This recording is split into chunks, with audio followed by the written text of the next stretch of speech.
حياتهم.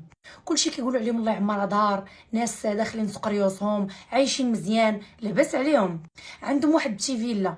وهاد الدري اللي باغي يتزوج بيه انا لقاه عنده شركه. المهم الناس كاملين شكروهم. الوالد هنا قلبه ارتاح وعيط لي قال ليه شوف وليدي جيب والديك وجي مرحبا بك.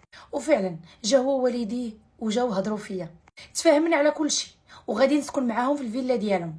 قال لهم الوالد انا ما عنديش، وراكم عارفين وشايفين الحاله الماديه ديالنا، راني ما غنقدر ندير حتى شي حاجه.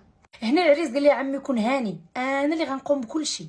وفعلا داروا واحد العرس فاعل تارك، باقي لدابا الناس ديال الدرب كيدويو ويعاودوا فيه.